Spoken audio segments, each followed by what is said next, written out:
بەناوی خوای دانا و زانا و کار لەجێ سڵاوات و ڕێژدەبارانی سۆز و بەزەیی خوا لە ساتە وەختەکانی ئاوابۆنی ڕۆژی پڕبەرەکەتی هەینیدا بۆ سەرگیانی پاکی خۆشەویستمان مامۆستا و نووری چاومان محەممەد، مامۆستایانی قەدرگران، فێرخوازان و دۆستانی قورئانی پیرۆز، میوانە بەڕێزەکان لە دوور و نزیکەوە کە تەشریفتان هێناوە. ئێمە لە دەستگای نووری حیکمە بۆ پەروەردە و فێرکردن لقی چەمچەماڵ لە ناخی دڵمانەوە بە خۆشحاڵیەوە لەم کۆڕە ئیمانیە و لەم مەجلیسە قورئانیەدا بە خێرهاتنی یەک بە یەکتان دەکەین. هەنگاوی دوور و نزیکتان پاداش و قورسایی میزانی حەسەناتان لە خوای باڵادەست بۆ دەخوازین.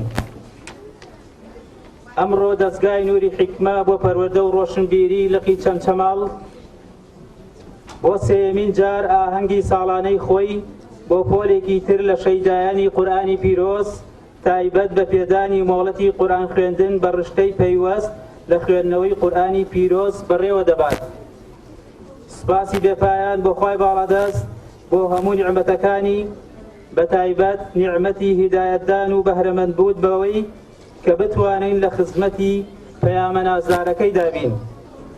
خۆشەویستانی ئامادەبوو ئێستا گوێبیستی وتەی بەخێرهاتن دەبن لەلایەن بەڕێوەبەری دەستگای نووری حیکمە لقی چەمچەماڵ بەڕێز مامۆستا عەبدوڕەوف محەممەدەوە با جەنابیان بفەرمون. الحمد لله رب العالمين والصلاة والسلام على أشرف الأنبياء والمرسلين سيدنا وحبيبنا محمد وعلى آله وأصحابه أجمعين إلى يوم الدين. برزان مامۆستایانی قەدرگران و فێرخوازان و دۆستان و خۆشەویستانی قورئانی پیرۆز، میوانە بەڕێزەکانی ئاهەنگی مۆڵەت نامەی ڕیوایەت و قیراءەتەکانی قورئان کە لە دوور و لە نزیکەوە هاتوون، بە تایبەتی نوێنەرایەتی ئەنجومەنی باڵای دەستگای نووری حیکمە بۆ پەروەردە و ڕۆشنبیری کە لە هەولێرەوە تەشریفیان هێناوە بە سەرۆکایەتی بەڕێز دکتۆر عەبدوڵڵا حەداد و زۆر بەڕێز مامۆستا دلێر گەرمیانی کە عەزێتی کێشاوە لەم کاتەدا کە لە سەفەری حەج گەڕادۆ دیارە لە سەفەری عومرە ببورن دیارە میوان و کەسانێکی لەلا بۆ، بەڵام ئێمە تەکلیفمان لێکرد بەڕێزیان تەشریفی هێنا بۆ ئێرە بەخێر بێن سەر چاوانمان. نوێنەری لقی کۆیەی دەستگای نووری حیکمە بۆ پەروەردە و ڕۆشنبیری، خوشکان و برایانی ئامادەبوو، ئەسسەلامو عەلەیکم وەڕەحمەت الله وبەرەکاتوه. لە ناخی دڵمانەوە بەو پەڕی خۆشحاڵیەوە بە خێراتنی بەڕێزتان دەکەین بۆ سێمین ئاهەنگی ساڵانەی لقی چەمچەماڵی دەستگای نووری حیکمە بۆ پەروەردە و ڕۆشنبیری تایبەت بە مۆڵەت پێدانی قورئانی پیرۆز بۆ پۆلێکی تر لە خوشکان و برایانمان لە فێرخوازانی لقەکانمان. داواکارین لە خوای گەورە هاتن و ئامادەبوونتان لەم کۆڕە ئیمانیەدا بخاتە تەرازووی چاکەکانتان و بە باشترین شێوە پاداشتان بداتەوە. خوای گەورە پاداشتی مامۆستا عەبدوڕەوف بداتەوە، سەرۆکی دەستگای نووری حیکمە بۆ پەروەردە و ڕۆشنبیری لقی چەمچەماڵ. پۆل پۆل هەردێن دێن و هەردێن عاشقانی تیونی سەرڕێن، نەسەر چاوە وشک ئەبێ نە ئەوانیش بە کۆتا دێن. خوێندنەوەی سەنەد و چۆنێتی پێدانی مۆڵەت لەلایەن بەڕێز مامۆستا ئەحمەد مەحموودەوە ڕوون دەکرێتەوە، با بەڕێزیان فەرمێت.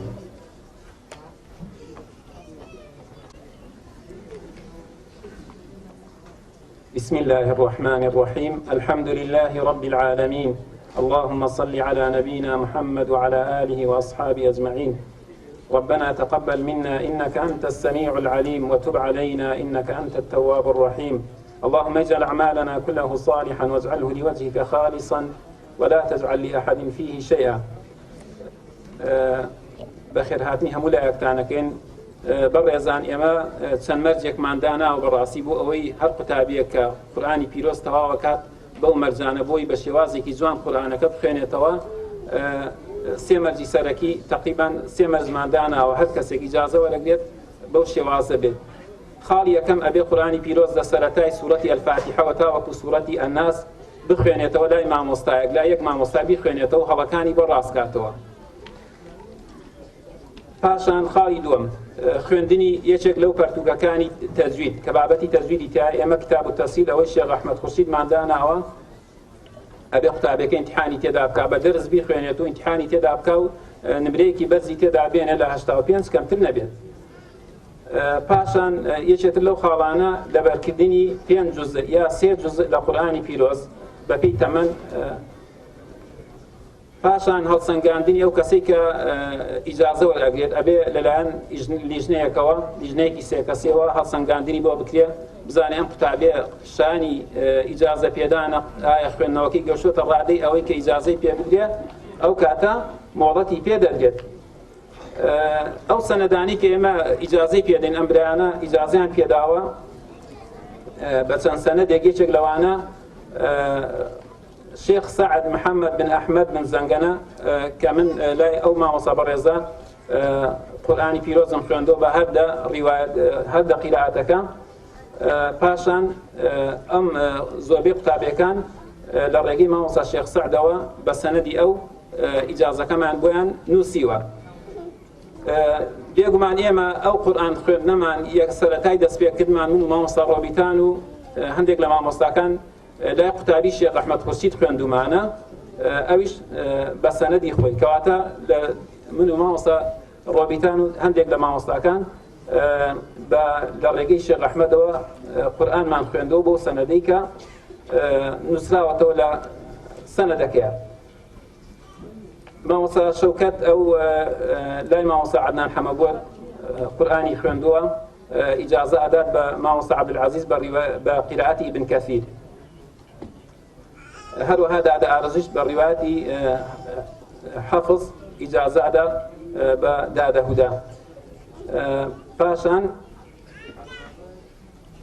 ئەو قورئان خوێندەی کە ئێمە خوێندومانە تەبعاً بە سەنەد ئەگاتەوە پێغەمبەری خوا عەلەیهی السەڵات وەسەلام هەتاوەکو هەموو ناوەکانی تێدایە هەتا لە ئیمامی حەفسەوە عەن عاصم هەتا گاتە حەفس و عاصم کە ئەویش لە عەبدوڵڵای کوڕی حەبیبی سولەمیە وەریگرتووە و ئەویش لە ئەبوو مەریەم زەید بن حوبەیش وەریگرتووە و ئەبوو عەبدوڕەحمان لە عوثمانە وەریگرتووە و عوثمانیش لە عوثمان و ئەویش هەروەها لە ئیمامی عەلیەوە خوای لێ ڕازی بێ وەریان گرتووە.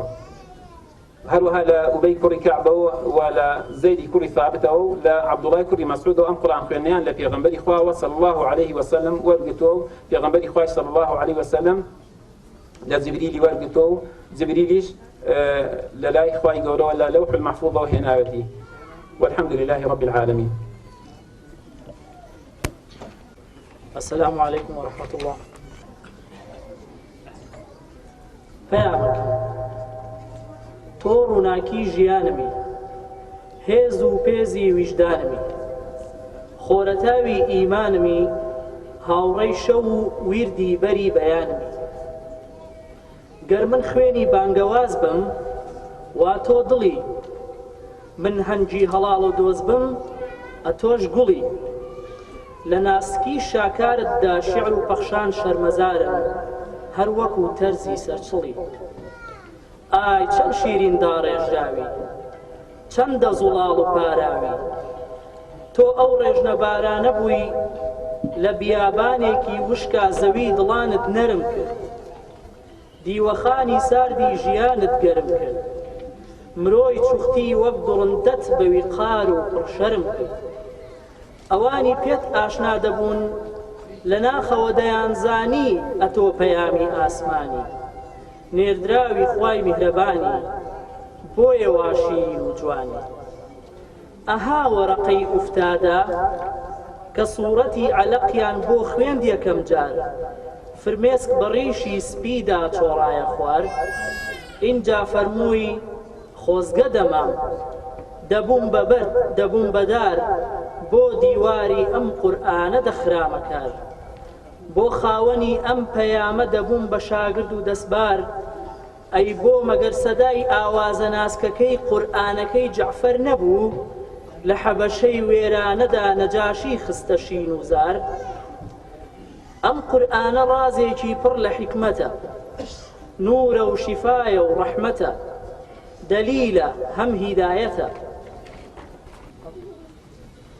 خی گەورە پاداشتی کاکە ڕابەر بداتەوە. خۆشەویستان، ئێستاش گەویستی وتەیەک دەبن لەلایەن بەڕێز کاک دکتۆر عەبدوڵڵا حەداد سەرۆکی دەستگای نووری حیکمە بۆ پەروەردە و ڕۆشنبیری با بەڕێزیان بفەرمن. الحمد لله والصلاة والسلام على رسول الله وعلى آله وصحبه ومن والاه. ما مستعاني قدر قران برایان خوش كان آمد بواني بريز. السلام عليكم ورحمة الله. خواهي قورا سبحانه وتعالى لباس قرآن بيروز دا لسورة الزخرف لآيات جمارة سادة فرمي وإنه في أم الكتاب لدينا لعلي حكيم. واتبع قمان أو قرآنا لأم الكتاب للوح المحفوظ لدينا لائمة لملأ الأعلى لعلي حكيم. خاون علو شرف برزية حكيمة محكمة بري حكمته همو أحكام كاني أو بري حكمته أو بري عدالته. يتر ابن كثير رحمة خوالي بي لتفسير وآتدى فرمي الله تعالى ذكر شرفه في الملأ الأعلى ليشرفه ويعظمه ويطيعه أهل الأرض. الله تعالى باسي شرفه قوري قرآن بيروز دكا لملأ الأعلى تاوكو أهلي سروي زبي ريزي لبنين بقوري بزانن جورالي بكن سنك شايني جورالي كردنا بەڵێ بەڕێزان شایانی ئەوەیە کەوا بەڕاستی ئەو تەمەنەمان لە خزمەتی قورئانی پیرۆز سەرفی بکەی و بە تەئکید لە دنیا و لە قیامەت لێی پەشیمان نابی.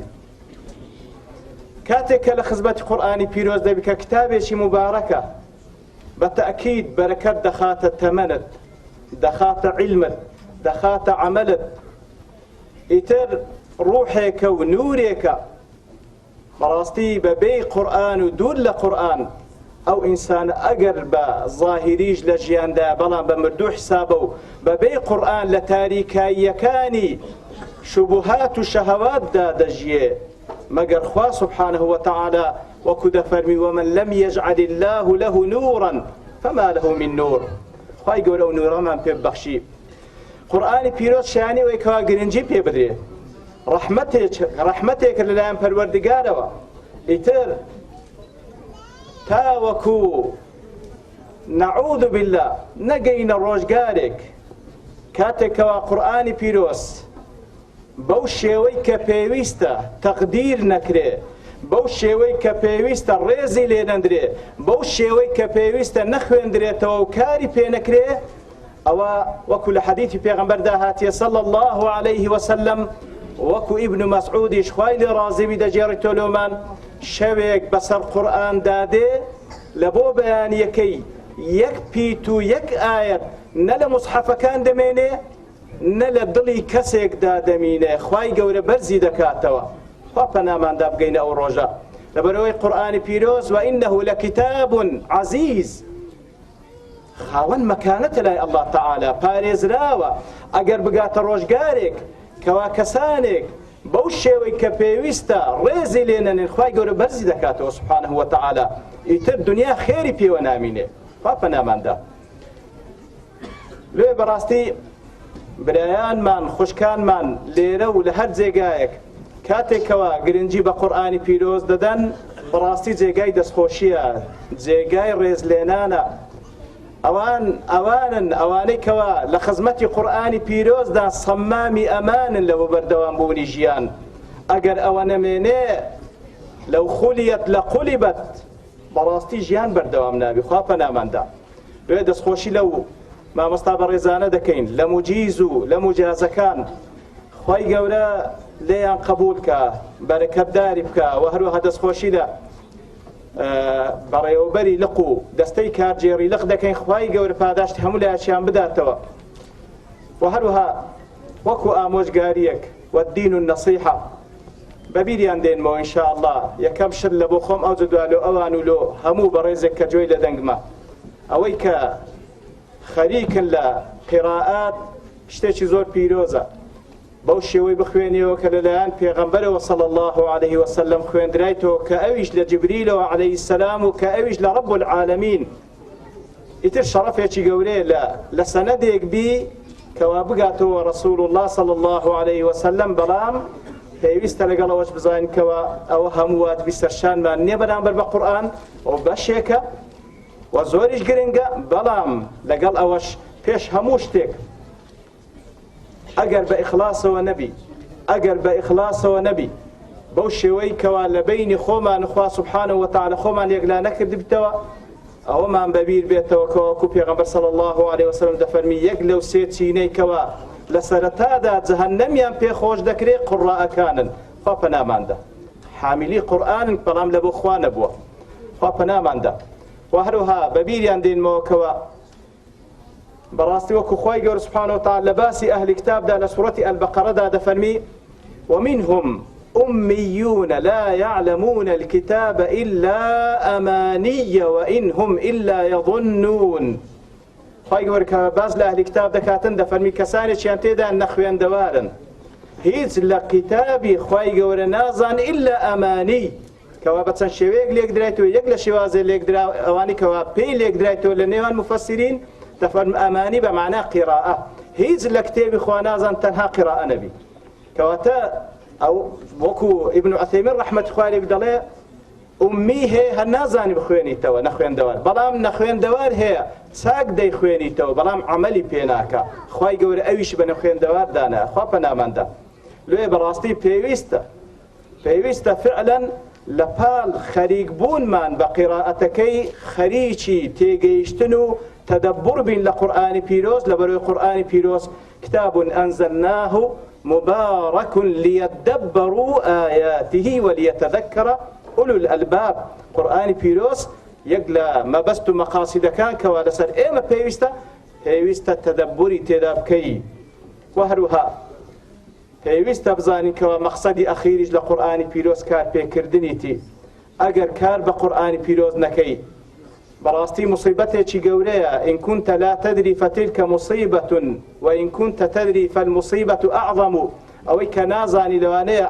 عوزرێک بە جەهلی هەبی بەڵام ئەوەی کەوا دەیزانی و خەریکیتی و کاری پێناکە بەڕاستی خەتەرە خوا پەناماندا لەو حاڵەتێ لەوەی بترسێنکەوە وەکو پێغەمبەر صلی الله عليه وسلم دەفەرمێ والقورآن حجة لك أو عليك حجة لبوت أجر كارت بيكر وحجة عليك أجر كارت بينك الخوا فناماندا قرآن بيرود لسر بتشاهد خۆپەناماندا دووبارە دەستخۆشی لە برایان و لە خوشکانم دەکەن خوای گەورە موفقیان بکە خوای گەورە لیان قبول بکە خوای گەورە موفقیان بکە هەر یەک لەو برا خوشکانێکەوە ئەو ئیجازەی وەردەگرن بە خۆیان ئەخیر کەس نەمێننەوە لەو سەنەدەی لە دوای خۆشیانە ئەمانتە بگەینن بەردەوام بن تاوەکو لە دوای مردنیشیان وەکو سەدەقە جاریە لە بۆیان بنووسرێ وصلى الله وسلم على نبينا محمد وعلى آله وصحبه أجمعين وآخر دعوانا الحمد لله رب العالمين. خۆشەویستان گوێویستی چەند ئاەتێک لە قورئانی پیرۆز دەبین لەلایەن سێ لە وەرگرانی مۆڵەت وەرگر سەرەتا بە یەکێ لە فێرخوازەکان دەست پێ دەکەین کاکە زەردەشت فایق وەهاب یەکەم فێرخوازمانە با بەڕێزیان فەرمێت.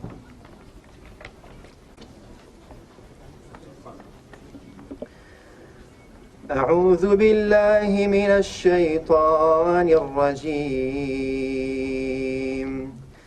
وهو الذي يقبل التوبة عن عباده ويعفو عن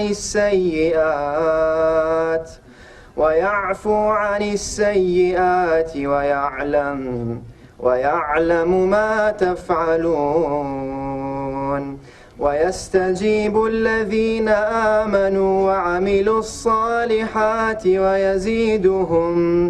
ويزيدهم من فضله والكافرون لهم عذاب شديد ولو بسط الله الرزق لعباده لبغوا في الأرض ولكن ينزل بقدر ما يشاء إنه بعباده خبير بصير. گەورە پاداشتی کاکە زەردەش بداتەوە. یەکێکی تر لە قوتابیانی مۆڵەت وەرگرت عەبدوڵڵا سەباح حەمادی بەڕێز ئەمە فەرمێت. أعوذ بالله من الشيطان الرجيم. إن الذين يتلون كتاب الله وأقاموا الصلاة وأنفقوا مما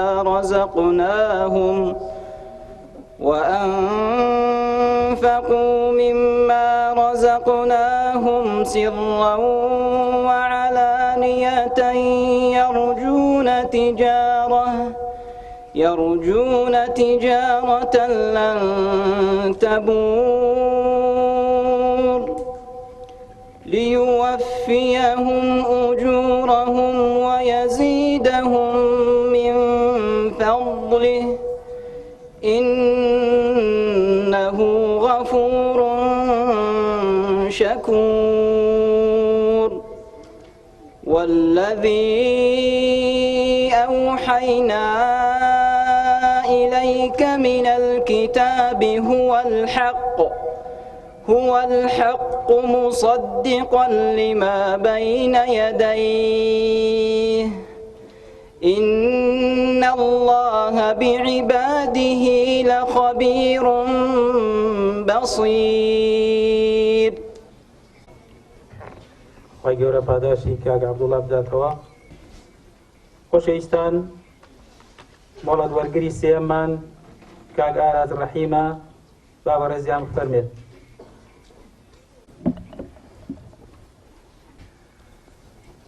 أعوذ بالله من الشيطان الرجيم. بسم الله الرحمن الرحيم.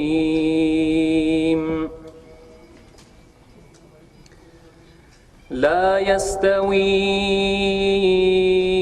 أصحاب النار وأصحاب الجنة. أصحاب الجنة هم الفائزون.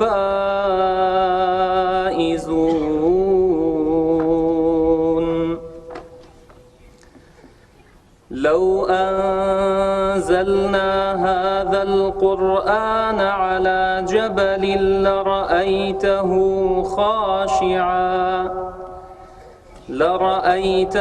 خاشعا متصدعا من خشية الله. وتلك الأمثال نضربها للناس لعلهم يتفكرون. هو الله الذي لا إله إلا هو عالم الغيب والشهادة هو الرحمن الرحيم. هو الله الذي لا إله إلا هو الملك القدوس السلام المؤمن المهيمن العزيز الجبار المتكبر سبحان الله عما يشركون. هو الله الخالق البارئ المصور له الأسماء الحسنى يسبح له ما في السماوات والأرض وهو العزيز الحكيم. خی گەورە پاداشتی کاکاراز بداتەوە. خۆشەویستان، یەکێک تر لە قوتابیەکانمان کاکە هۆگر مستەفایە بەڕێزیان فەرمێ بۆ خوێندنەوەی چەند ئاەتێک لە قورئانی پیرۆز. أعوذ بالله من الشيطان الرجيم. وإذ قال إبراهيم لأبيه آزر أتتخذ أصناما آلهة إني أراك وقومك في ضلال مبين. وكذلك نري إبراهيم ملكوت السماوات والأرض وليكون من الموقنين.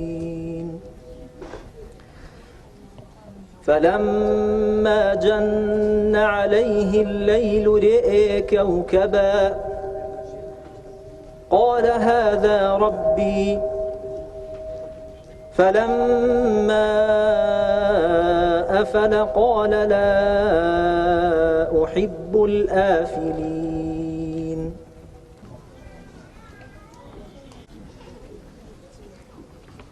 خی گەورە پاداشتی سەرجەم بابیانی قورئان خوێن بداتەوە. خۆشەویستان، گوێبیستی وتەیەک دەبین لەلایەن زۆر بەڕێز مامۆستا درێر گەرمیانی با بەڕێزیان فەرمێت.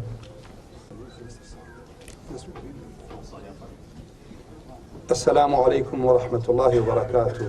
مامۆستایانی بەڕێز، برانی بەڕێزم، خوشکانی بەڕێز، مامۆستایانی قورئان، قوتابیانی قورئان، بەڕاستی جێگای ئەوەیە کە هەمومان سوپاسی خوای پەروەردگار بکەین کە خوای پەروەردگار بە فەضڵ و منەتی خۆی سەرقاڵی کردوین بە بەرنامە پیرۆزەکەیەوە. من پێش هەموو شتێک پیرۆزبایی لە دەستگای نوری حکماکەم بە هەموو بەشەکانی و بە تایبەتی لقی چەمچەماڵ کە خوای پەروەردگار تەوفیقی پێبەخشیون لە خزمەتی قورئانن. پاشان ڕۆکەمە نەک ئەو قوتابیانە، باوکی ئەو قوتابیانە، دایکی ئەو قوتابیانە کە پێغەمبەر صلی الله علیه وسلم باس لە قوتابی قورئانمان بۆ کە ئەفەرمێت یوضع على رأسه تاج الوقار. خوای پەروەردگار بیبەخشێتە هەموومان کە تاجی ڕێزین، تاجی شکۆدار لە ڕۆژی قیامەتە بەخشێتە ئەهلی قورئان و قوتابی قورئان. ويكسى والداه حلتين. دایک و باوکی ئەو قوتابی قورئانە کە ئەم فەرموودە هاندەری هەریەک لە ئێمە ئەگەر خۆمان نەمانتوانی بێت لە خزمەتی قورئانە بین وەکو پێویست مناڵەکانمان هان بدەین. چونکە پێغەمبەری خوا فەرمی صلی الله علیه وسلم بە پۆشاکێک کە بەشی خوار و سەروی پۆشاکی پێ ئەوترێ حولە، ئەفەرمی ئەگەر یەکسان بکرێ لەگەڵ دنیایە هەموو دنیا ناگاتە ئاستی ئەو پۆشاکەی کە ئەدرێتە دایک و باوکی ئەو قوتابی قورئان، ئەو حافظەی قورئان، ئەو کەسەی کە قورئانی لەبەر کردووە. اینجا ئەو دایک و باوکە لە قیامەت دەڵێن بما کوسینا هذا، ئێمە بە چی، بە سەبەبی چی و ئەمەمان پێبەخشە، هۆکاری چییە؟ تەماشاکەن فەیقال لەهما بأخذ ولدكم القرآن، لەبەرەوەی کوڕەکەتان قورئانی وەرگرتووە، قورئانی هەڵگرتووە. بەڕاستی ئەمە لێرەشە هەماڵێم پیرۆزبایە لە دایک و باوکی و برایانە، پیرۆزبایە لە خۆیان لەگەڵ هەمووش هەمومانە بێگامان لە نیەتمان بێت، چونکە هیچ کردەوەیەک بەبێ نیەت لای خوای گەورە وەزنی نییە، خوا پەنامان بدات. پاشان دەستخۆشی لەو مامۆسایانە کەم چیە و برایانە چیە و خوشکانە کە ئەم ڕۆڵێک کە من ئیجازەم دا بە قوتابیەک ئەوە بەڵگەیە لەسەرەوەی ئەو فەرمودەی پێغەمبەری صلی الله علیه وسلم جێبەجێ کردووە کە پێغەمبەری ئازیز صلی الله علیه وسلم فەرمی خەیڕوکم من تعلم القورآن. چونکە قورئان وەکو شیکە نییە، قورئان بەبێ مامۆستا فێری نابیت. هەموو ڕۆژێ چەند سەعاتێک گوێ بگرە لە زانا گەورەکان، مەدرسەکان، شێخ حوسەری، شێخ منشاوی، ئەو عالمە گەورانەی کە خوا ئەو مەکانەتەی پێبەخشیون، بەڵام بەڕاستی استفادەکە بەس فێر نابیت. ئللا ئەبێت قۆناغی قوتابێتی ببینی، بەڵام پلەی خێرێتی کە ڕووی کردوتە ئەسحابای فەرمووە باشترینی ئێوە، چاکەی ئێوە، خەیری ئێوە ئەفەرمێت ئەوانن کە قورئان فێرە من. لێرە کۆتایی پێ نەهاتووە لە پاش خۆشیان بیگەێنن، چونکە ئەمە هەموومان ناشی تایە. یەکەم ئینسانی مسلمان لە هەمان کاتە کە ئەبێت قۆناغی قوتابێتی تاوکە پاشانە بێتە مامۆستا، دوم ئینسانی مسلمان بەخیل نییە. ئینسانی مسلمان لە علمیە، لە پارەیە، لە هەر دەستکەوتێ هەی بێت ئەوێ میلەتەکەی لێ بێبەش نەبێت، براکەی لێ بێبەش نەبێت، خەڵکی لێ بێبەش ناکات. پاشان ئەم کۆڕ و مەجلیسە براو خوشکەکانم کە ئێمە بۆی کۆبووینەتەوە هەمووتان ئەزانن دائیمەن حرمەت ڕێزی کۆڕ و مەجلیس بەو بابەتەوە کە بۆی کۆبوونەتەوە. زانایان جوانیان فەرمووە ئین الشەرەف العلمی بشەرەف المعلومی، بەڕاستی حتا مەکانەتی علم بە مەکانەتی ئەو زانراوەیە کە باسەکرێت. بەڵام شکی گومانی تیانە فالعلم بكلامه أشرف العلوم. علم بكلامي خوای گەورە کۆبوونەوە بە کەلامی خوای پەروەردگار ئێمە لەوە پیرۆسترمان نییە. بۆیە ئینسان کاتی خۆی، ماڵی خۆی، ئەولادی خۆی، تەمەنی خۆی ئەگەر خوا لێمان وەرگێ بیبەخشیتە قورئان و لە خزمەتی قورئانە بێت تۆ شکری خوا بکەیت. نابێ ڕۆژێ لە ڕۆژانی ئینسانی مسلمان منەت بکا بڵێ کاتێکم سەرف کردە لە خزمەتی ئەم دینە. ئەبێ سپاسی خوا بکەین کە خوای گەورە ئەو مەکانەتەی پێ بەخشیوین. بۆ هەر لە وەسفی قورئانە خۆی خوای پەروەردگار کە پێمانە فەرمێ إن هذا القرآن يهدي للتي هي أقوم. بەڕاستی ئەم قورئانە ئێستا هەرێک لە ئێمە حەزەکە باوکێکی باش بێت، تاجرێکی باش بێت، سیاسەتمەدارێکی باش بێت، مامۆسایەکی باش بێت. قورئان زانایانە فەرموون بێ حکمت نییە، ئەفەرمێن للتي هي أقوم، ئیتر باسی نەکردووە. ڕاستترینی مەنهەجەکان، ڕاستترینی کار و کەسابەت و جا، ڕاستترینی سیاسەتەکان کێ ئەیەوێت لە هەر بەشێک لە بەشەکانی ژیان و ئەتەوێت دایکێکی باش بی، باوکێکی باش بی، دراوسەیەکی باش بی، بەرپرسێکی باش بیت، مامۆسایەکی باش بیت. قورئانە فەرمیێ قورئانە ڕێگامان پیشانەدامە بەشایەتی خوا بۆ کەلامی خوای پەروەردگار. هەر معلومی جەنابتانە کە ئینس و جن کۆ بێتەوە کە خوای گەورە پێمان ئەفەرمێت بۆ ئەوەی وەکو ئەم قورئانە بێنێ وەکو قورئانە نایێنێ، هەر هەمووی پاڵپشتی یەک بن. خوای گەورە لە قورئانە پێمانە فەرمێت لقد أنزلنا إليكم كتابا فيه ذكركم أفلا تعقلون وإنه لذكر لك ولقومك. باورتان نبي برا برزكانم خوشك برزكانم أم آية بو همو قومك قومي كرد پێشتر لە عهدی ڕەسوول صلی الله عليه وسلم خوا فەرمێ ڕێزتان مەکانەتتان ناوتان بەم کەلامەوە کە دام بەزاندووە. ئەفەلا تعقیلون ئایا تێناگەن؟ بڕۆ ئیمامی ئیبن عەباس، مجاهید، قەتادە، سودی، ئیبن زەید هەمووی ئەفەرمێ عەلیم مەکانەت و هەیبەت و ڕێز و شەرەفتان عزەتانەتانێ بگەڕێنەوە بەم کەلامەوەیە بە قورئانەوە. ئەمە کەلامی خوایە، كلام إخوة رب العالمين كأفرمين علماء فرمون فيه شرفكم فيه فخركم مكانتكم بمعنى أملتي ما مكانتي كيف يبقى بو القرآن خواهي يقول فهم بوتي ناقن أو تمعلومي جنابتنا على بصاحبه هيج نبو ها خواهي فرقال شبه في غمري أزفرمي صلى الله عليه وسلم وإنه لذكر لك كي هي سناوي أوني رسول الله برز بيت هر بناوي محمد لسر عرضه هيش كنش ناوي قونا زورنيا لقال هم كلمة توحيد لا إله إلا الله بيبلي محمد رسول الله قومي عربي اشتاشوين يو قرآن كوت إمام عمر فرمي خوا عزتي بيا بخشين والله بدواي عزته بغير قرآن بقرن خوا ذليل مالكات إيه سووا بتشاي خو ما نيبينين أبيني أما لبرشي لبروي أجر بي أما وكو شوان كوتي رسول الله صلى الله عليه وسلم بمعنى أم التي خومان خزمت بكين مسلمانك عرب وترك وفارس وأمريكي وإسرائيلي هم شوان كانية آمادة تبقى تبرا قوري خوي بلا ما قال بكيت شوانا كي وبيت حتى أزلية زكاني شمان فروشن تماشاكا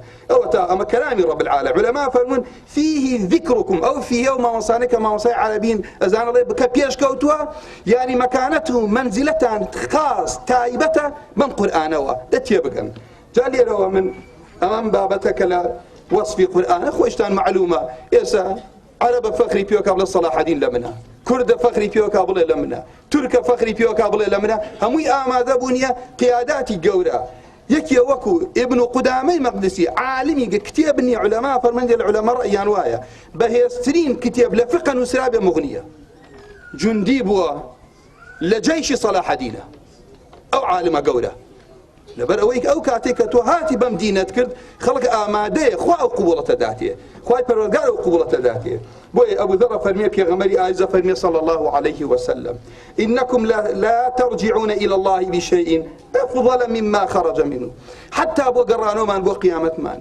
بباشتر ناقرينو ولا إخواي پروردگار بو نبيك لأخواه وخوي هاتبهم أو ما لقلا بيك كلامي إخواي پروردگار خويتي خباب فرمي تاولي بيغمر صلى الله عليه وسلم ئەوانەی لە تواناتانێ لەخوا نزیک ببنەوە. فإنك لن تقرب إلى الله بشيء أحب إليه من كلامه. كس ناتوانية لقرآن باشتري دست كبوي لخواي پروردگار عز وجل نزيك بكويتو. ئیسراخان و کاگ ئەحمەد عومەر شعرێکمان پێشکەش دەکەن با بێنە ئێرە دەستخۆشیان لێکەین.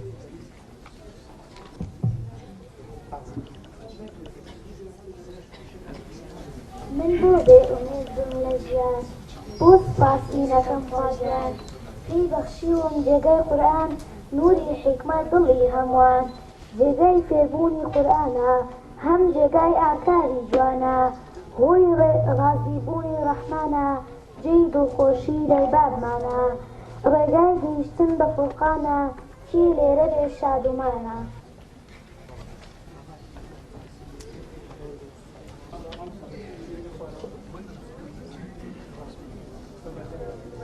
میوانانی بەڕێز، ئێستاش دەست دەکەین بە پێدانی مۆڵەتەکان لەلایەن مامۆستایانەوە.